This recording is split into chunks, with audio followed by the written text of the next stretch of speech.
In 1942, the United States lost access to almost all of the natural rubber it depended on. Tires wore down. Military planners counted every truck, aircraft, gas mask, cable, seal, and life raft that could no longer be replaced. A modern army could have fuel, steel, and ammunition and still be unable to move. The crisis exposed a terrifying weakness. The industrial world was resting on the milky sap of a tropical tree grown thousands of miles from the factories and battlefields that consumed it. But long before rubber became a wartime emergency, it had already created another kind of crisis. In the Congo Free State, the person gathering rubber might not have been free to leave the forest. Communities were forced to meet quotas through armed authority, coercion, and punishment.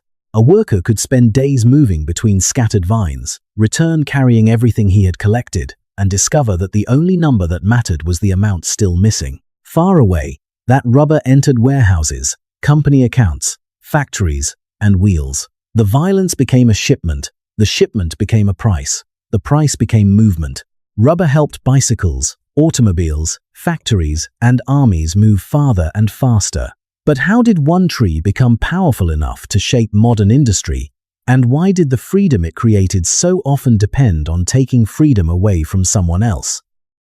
Long before rubber entered a factory, a cut was made into the bark of a tree on the humid lowlands of Mesoamerica. White latex gathered along the wound and dropped into a clay vessel. On its own, the liquid was sticky and difficult to shape, but the people working with it knew that another plant could change it. They crushed the vine, now called Ipomoea alba, a white-flowered morning glory, and mixed its juice into latex drawn from Castilla elastica. The mixture thickened, hands folded, pressed, and rolled it until a solid object began to form. In one workshop, it might become a figurine or a band used to fasten a tool. In another, layer after layer could be built into a heavy ball capable of striking stone and springing back. This was not accidental contact with an unusual tree. It was material knowledge. At El Manatí, in what is now Veracruz, archaeologists have recovered rubber balls dating to roughly 1,600 BCE. Some survived because they were placed in a waterlogged ritual site where the lack of oxygen slowed their decay.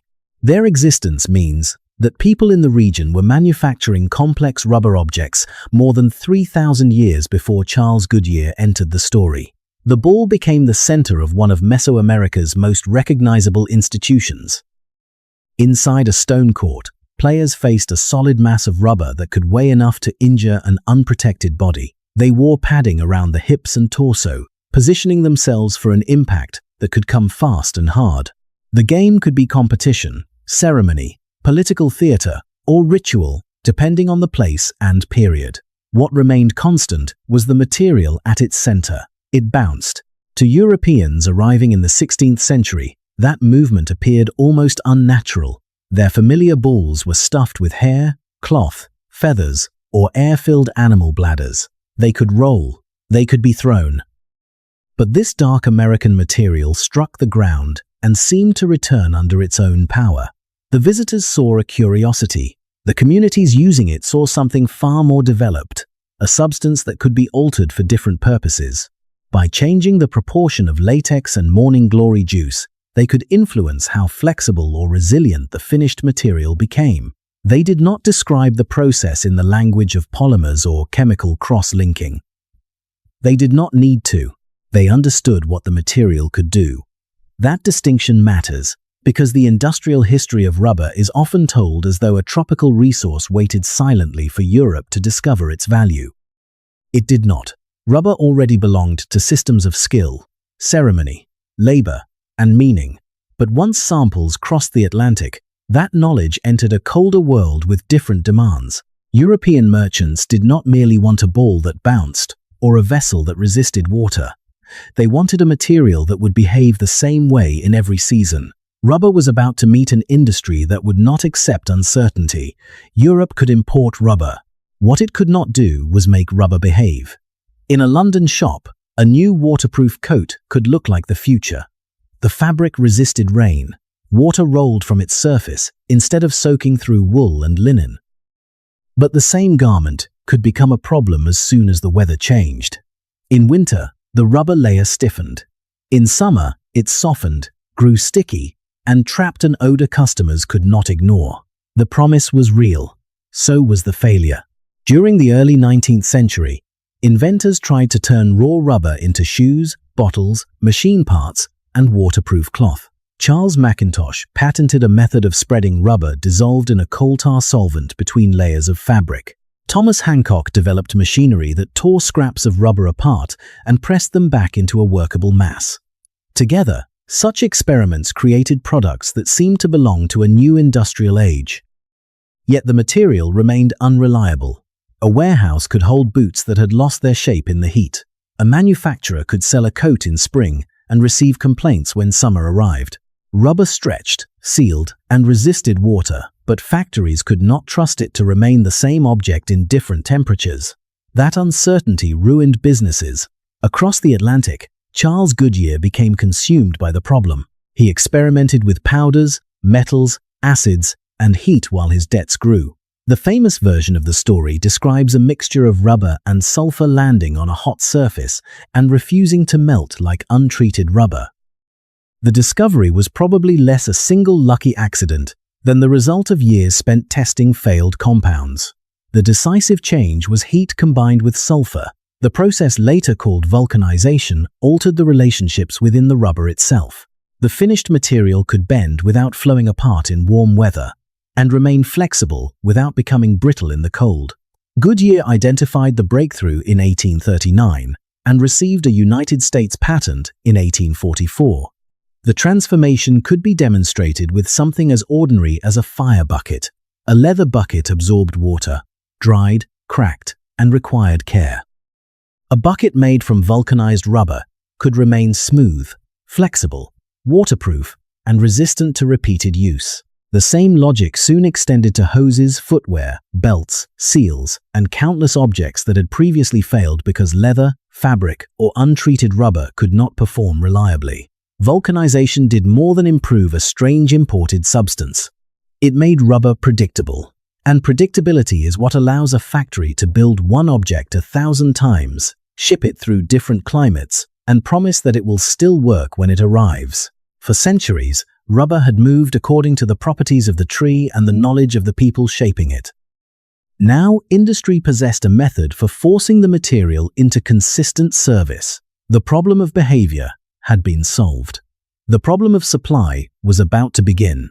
The machine that transformed rubber was not the plantation, it was the wheel. Before the wheel created mass demand, rubber had already begun slipping into the hidden anatomy of industry. In a textile mill, a central steam engine could power rows of machines through shafts, pulleys, and belts stretched overhead.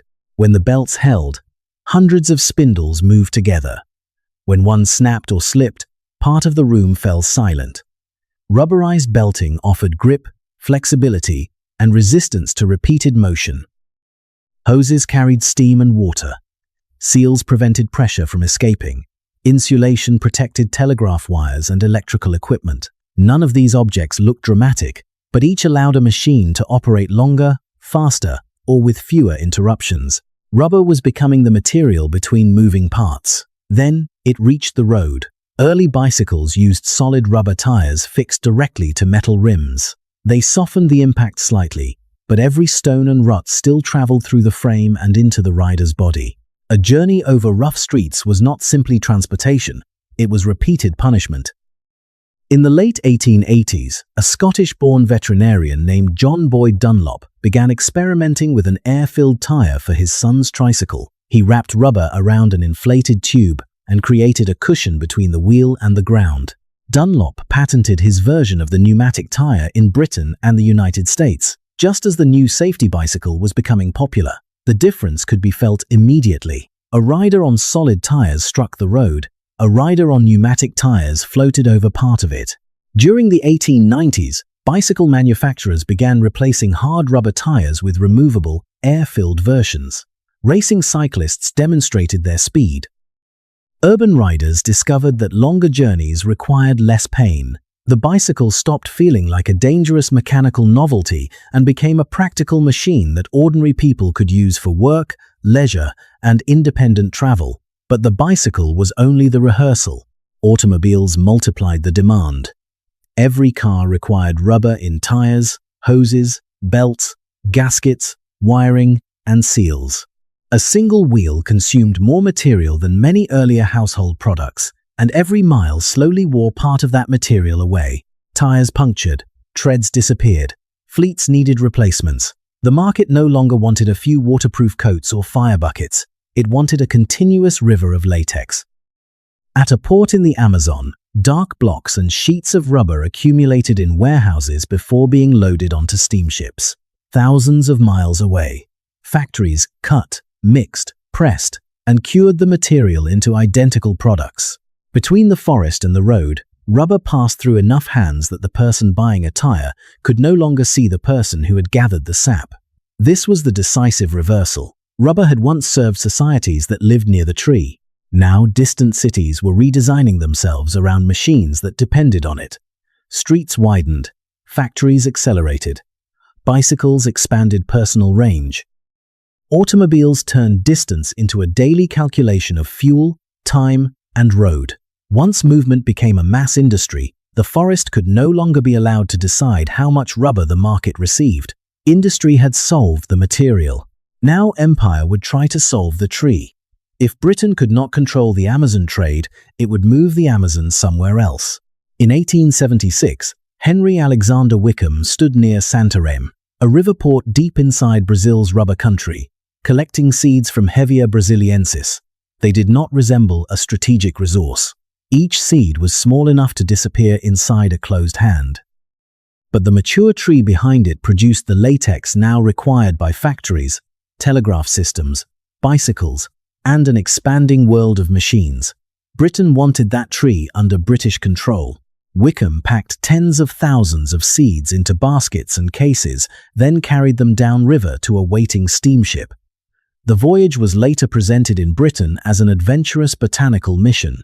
In Brazil, it would be remembered very differently as the removal of a biological resource that helped destroy the country's most valuable monopoly. The legal details remain debated. What is not disputed is that this was larger than one man stealing plants for personal profit. The India office financed the transport. The Royal Botanic Gardens at Kew received the seeds. Gardeners worked quickly because rubber seeds lose their ability to germinate after long storage. Many failed, but enough survived. Inside Kew's glasshouses, seedlings emerged from seeds carried out of Brazil into carefully controlled British space. Their leaves unfolded beneath panes of glass only a short distance from London, while officials decided where the trees should go next. The answer was empire. Young plants were sent towards Ceylon, Singapore, and other colonial botanical stations. From there, experimental plots spread through territories where British officials could control land, labor, scientific advice, shipping routes, and access to capital. The transfer did not create an immediate industry. Trees needed years to mature. Planters still had to learn how deeply to cut the bark, how often to tap it, and how to keep the latex from spoiling before processing. Early estates failed. Some planted unsuitable varieties. Others damaged trees through careless tapping. But the plantation had one advantage the Amazon forest could not provide: order. In the Amazon, rubber trees grew scattered through dense forest. A collector might walk long distances along a route connecting only a few productive trees. The forest determined the spacing. Rain, disease, rivers, and terrain shaped the working day. On a plantation in Malaya, the arrangement could be redesigned. Trees stood in rows, paths ran between them. Workers could follow the same circuit each morning, cutting a narrow channel into the bark and placing a small cup beneath it. Latex from hundreds of trees could be collected, weighed, coagulated, pressed into sheets, and transported from one estate under a single management system. The forest had become a schedule. This was botanical power in its imperial form. Kew Gardens did not merely study plants. Institutions like it helped identify which species could be removed, reproduced, improved, and inserted into colonial economies. Tea moved from China to India. Cinchona moved from South America to Asia. Rubber followed the same logic. The plant remained Brazilian. The production system no longer had to be. By the opening decades of the 20th century, plantations in Malaya and the Dutch East Indies were flooding the market, with rubber produced more predictably and often more cheaply than Amazon extraction could match. Brazilian merchants watched prices fall. River cities built during the boom began losing their trade. Theaters, mansions, and warehouses remained as monuments to a monopoly that had seemed protected by geography.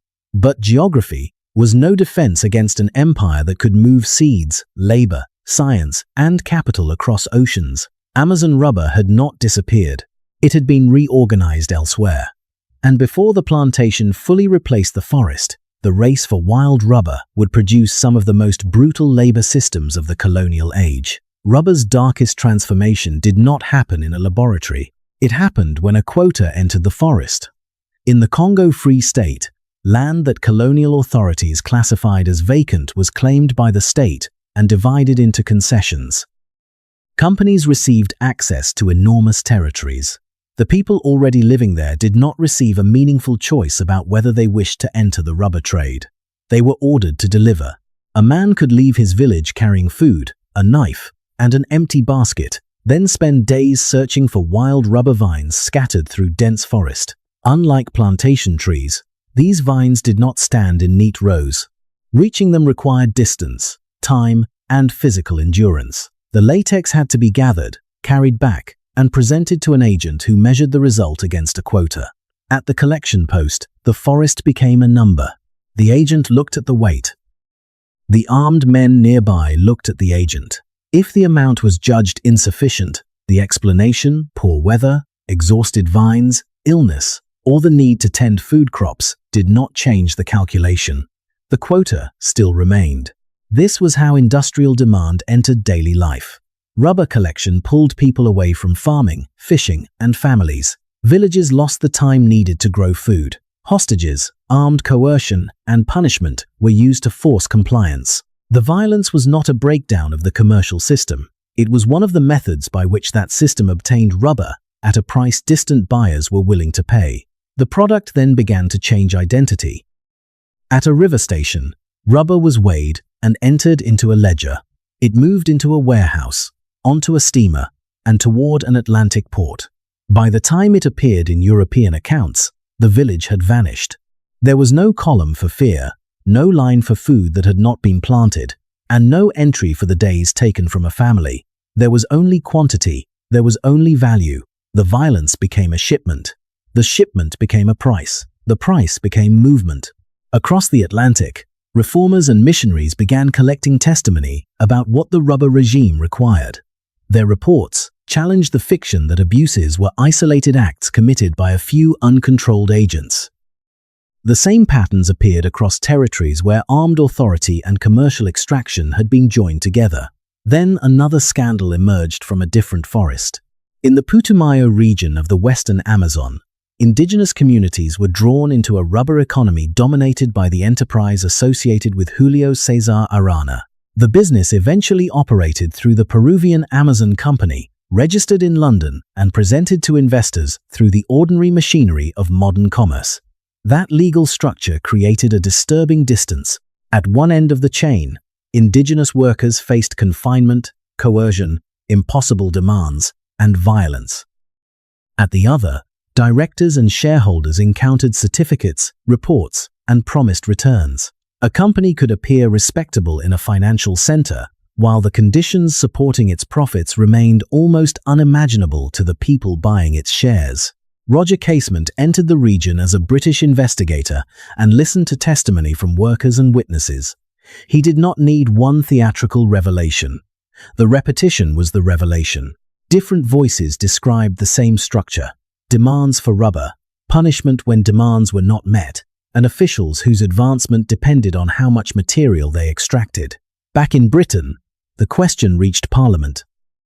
Could directors profit from a company connected to such practices and remain protected by distance, incomplete knowledge, and the legal separation between a corporation and the acts committed in its name? The answer exposed something larger than one rubber company. Modern commerce had developed extraordinary methods for moving goods, credit, and ownership across borders. Responsibility did not travel as easily. That was rubber's most dangerous property in the age of empire. It could carry the force of a distant market deep into a forest, then return to the market stripped of nearly every visible sign of how it had been obtained. The new bicycle tire promised independence. The new automobile promised range. But beneath both promises was a material whose production could trap someone inside a concession, a debt, or a quota they had never chosen. Rubber made freedom portable. The people gathering it often discovered that freedom had moved in the opposite direction. The plantation promised to remove violence from rubber. What it really removed was unpredictability. Before sunrise on a Malayan estate, a tapper moved down a row of trees carrying a curved knife and an empty bucket. Each cut had to be shallow enough to spare the tissue beneath the bark, yet deep enough to open the vessels carrying latex. A careless stroke could scar the tree. A careful one released a thin white line into a cup. Then the worker repeated the motion, tree after tree, row after row. The plantation turned rubber into a timetable. Managers could estimate acreage, tapping cycles, labor hours, and expected output. Roads and railways connected estates to ports. Processing sheds coagulated the latex, pressed it into ribbed sheets, and prepared it for export. From the First World War into the interwar years, Malaya became the world's largest single supplier and at points produced around half of global rubber exports through both large estates, many under British ownership, and an expanding sector of smallholders. The old violence had not simply vanished. Its form had changed. Colonial policy favored estates, recruited and transported large numbers of laborers from southern India, and divided work along lines of race and status. Estate housing stood in narrow rows known as lines. The forest quota had been replaced by the plantation clock, the overseer, and a labor system designed to keep latex moving toward the port. For automobile companies, even this enormous supply still felt dangerously distant. Henry Ford had built his success on controlling production. Iron ore, timber, glass, engines, and assembly lines could be coordinated so that raw materials entered one end of an industrial system and finished cars emerged from the other. Rubber remained an exception. Ford's factories depended on plantations owned by someone else. Across oceans Ford could not control. In 1928, machinery, building materials, and workers began traveling up the Tapajos River toward a project called Fordlândia. The company did not build only a plantation. It built an American industrial town in the Amazon. Houses, workshops, roads, a hospital, water towers, and recreational facilities. Ford offered comparatively high wages and amenities, but management also imposed unfamiliar work schedules, food, and behavioral rules on local workers. The town looked ordered. The trees did not. Rubber trees evolved scattered through the forest, where distance helped slow the spread of pests and disease. At Fordlândia, dense planting allowed leaf blight and other problems to move through the crop. Poor site choices, limited botanical expertise, labor conflict, and environmental mistakes weakened the project. Ford established a second plantation at Belterra, but the company never achieved the independent supply it had imagined. In 1945, it disposed of both operations. The assembly line had tried to discipline the rainforest. The rainforest refused. By then, war had made the supply problem urgent. After Japan seized the principal rubber-producing territories of Southeast Asia, the United States and its allies lost access to most of their natural rubber. Tires were needed for trucks and aircraft. Rubber was also required for hoses, seals, electrical insulation, medical equipment, life rafts, boots, and countless military components. A modern army consumed rubber everywhere, including places no civilian noticed it. The United States responded by joining government agencies, universities, petrochemical companies, and rival rubber manufacturers in a single emergency program. Patents and technical knowledge guarded in peacetime were shared because no firm could solve the shortage alone. Inside new chemical plants, petroleum-derived feedstocks entered reactors and emerged as general-purpose synthetic rubber. Production rose from only 231 tons in 1941 to approximately 70,000 tons per month by 1945. For the first time, A major industrial power could produce enormous quantities of rubber without waiting for latex to flow from a tropical tree. But chemistry did not end dependence on nature. Natural rubber remained valuable where tear strength, resilience, low heat buildup, and resistance to fatigue cracking mattered. The wartime breakthrough added another source rather than erasing the first. War had broken the monopoly of the tree. It had not broken the world's need to keep moving. The modern tire hides more history than the old rubber bale ever could. A driver crouches beside a car before a long journey and presses a thumb into the tread. The sidewall offers numbers for width, load, speed, and pressure. The brand is printed in raised letters. The place where the rubber began is not.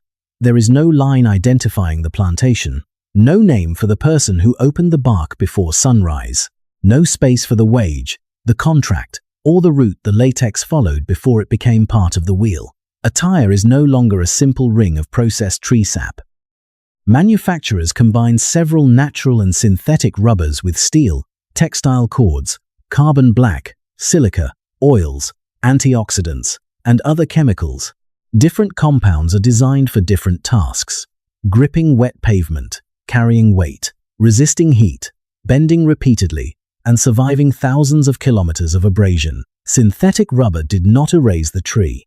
Natural rubber remains inside modern tires because its particular strength and resilience are difficult to replace in demanding applications. The object beneath the car is therefore both agricultural and petrochemical, grown in tropical soil and manufactured inside an industrial plant. That combination makes its origins harder to read. Latex may pass from a small farm to a local buyer, then to a processing facility, a component producer, and a global tire manufacturer. At each step, the material becomes more standardized, while the worker becomes less visible. In Thailand's rubber sector, migrant workers remain essential in plantations, initial processing, and manufacturing. The International Labour Organization has created programs focused on social protection, labor rights, safety, and responsible business conduct in the lower tiers of the supply chain linked to automobile parts. The language is modern. Contracts, compliance, traceability, social protection. The underlying question is old. Who carries the risk when the buyer is far away? Then the tire begins to disappear. Not when it is thrown away, but while it is doing exactly what it was designed to do. Every turn presses the tread against asphalt. Braking, acceleration, heat, vehicle weight, and the roughness of the road tear away particles too small for the driver to notice. Some settle beside highways, others enter drains, rivers, soil, and air. The United Nations Environment Programme identifies tire wear particles as one of the most abundant forms of primary microplastics released into the environment. The wheel creates movement by slowly shedding part of itself across the route. Rubber was once invisible because the consumer stood thousands of miles from the forest. Now it is also invisible because it leaves the tire grain by grain. The driver returns to the car, closes the door, and presses the accelerator. The wheel turns smoothly. The road opens ahead. Nothing inside the cabin reveals the plantation, the factory, the migrant worker, or the residue left behind. That silence is what makes the modern tire so effective. It carries the history without displaying the cost. Tomorrow, the wheel will turn again. A driver will press the accelerator, and a machine weighing more than a ton will move because 4 narrow rings hold the road. The response will feel immediate. The history beneath it will not. That history began before factories, patents, or automobiles. It began with people in Mesoamerica who knew that latex could be mixed, shaped, and made to bounce. Europe later demanded something different, a material that would perform the same way in rain, cold, heat, and repeated motion. Sulfur and fire made that possible. Then usefulness became hunger. Seeds crossed an ocean. A Brazilian tree was reorganized into colonial plantations. A forest became rows, schedules, processing sheds, and export figures. In the Congo, a basket of rubber became a quota. In Putumayo, coercion in the forest could become profit in a London ledger. The same material widened the world for cyclists and drivers while narrowing it for people trapped by concessions, debt, or plantation discipline. Ford tried to make the rainforest obey the logic of an assembly line. War forced chemists to manufacture rubber without waiting for a tree. Neither achievement ended the old dependence. Natural latex, synthetic polymers, human labor, and industrial chemistry now meet inside the same tire. None of that announces itself when the tread grips the pavement. That is why rubber became indispensable. It performs by disappearing. The tire still looks black, smooth, and ordinary. Yet inside it are indigenous knowledge, imperial ambition, chemical ingenuity, coerced labor, plantation clocks, wartime panic, and a road that slowly carries part of the material away. Rubber gave the modern world movement on demand. It never settled who should bear the cost. The wheel turns. What it carries does not disappear.